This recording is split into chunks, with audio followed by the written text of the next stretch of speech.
The police officer gets shot and then dies. Mr. Killer shoots him in the head multiple times and then takes his pencil out and rubs it against the blood. The shopkeeper saw this. Once he saw this, he had no other option but to run back to the shop and shut it down again. Whilst he was locked in the shop, he thought about what the killer did with the officer's blood. The shopkeeper was secretly gay and got horny over the scene. He pulled down his pants and began stroking. 5 minutes later, the cash register was sticky. Anyways, there was a loud knock on the shop door. The shopkeeper checked who it was and saw it was Mr. Killer. Mr. Killer said, "Come out, you gay Donnie. Let me rub my balls on your face as well." The shopkeeper got excited for a second, but wasn't too excited as he had just finished playing with his willy.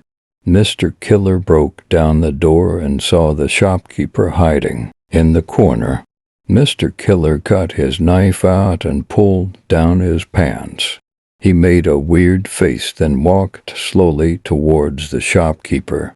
Mr. Killer was about to kill the shopkeeper, but he heard a noise coming from outside. It was in an alleyway. Mr. Killer left the shop to investigate. He walked into the alleyway and saw a homeless couple having fun. Mr. Killer thought about killing them, but decided to join in prayer. After hours of enjoyment and pleasure, Mr. Killer made the women suck his willy whilst the man watched. This made the watcher angry and launched himself towards Mr. Killer. Mr. Killer quickly turned to his right, and the man landed on Mr. Killer's willy. Mr. Killer screamed so loudly that the shopkeeper heard his scream and used the opportunity to run away. After my killer screamed, he was angry and grabbed the man by his neck and made him go down. Minute later, Mr. Killer snapped the guy's head whilst he was still sucking. The woman stood there in horror and tried to run away. Mr. Killer soon stood up and threw something at the lady, making her fall. The woman looked to her left and saw Mr. Killer through her boyfriend's head. She tried to get up, but Mr. Killer grabbed her and jammed his knife through her ass cheeks. Mr. Killer was relieved and pulled his pants back up. He returned to the shop to see that the shopkeeper was gone. Mr. Killer searched the cash register and stole money. While closing the cash register, something sticky caught onto his hand. I think we all know what that was. Mr. Killer rushes to the toilet to clean his hands, but the stickiness is too gripped. Mr. Killer then had no choice but to attempt to walk it off.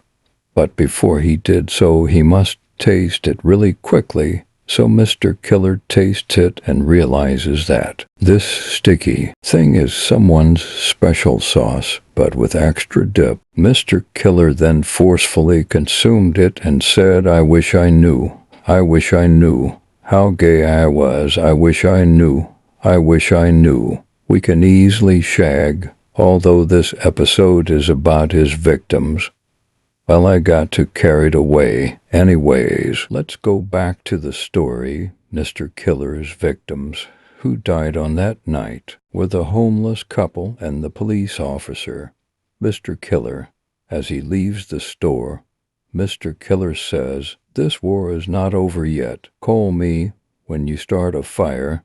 It's burning right in me now." Now I'm joking. Mr. Killer then says, "Wilton, stop breathing on my nose. Your breath stinks like poo." Anyways, after Mr. Killer leaves the shop, Mr. Killer shouts, "Any gay people looking for free sessions?" No one responds. This makes Mr. Killer angry, so it leads to Mr. Killer just going to random people and killing them. Mr. Killer saw a man and chases after him. After reaching to him, Mr. Killer kills him and runs away, By the way, Wilton has diarrhea. Anyways, Mr. Killer then goes to someone's house and killed that person and took over the house. Mr. Killer made a plan of bombings, which will be talked about next episode. Anyways, guys, stay tuned. Please like and subscribe. Peace.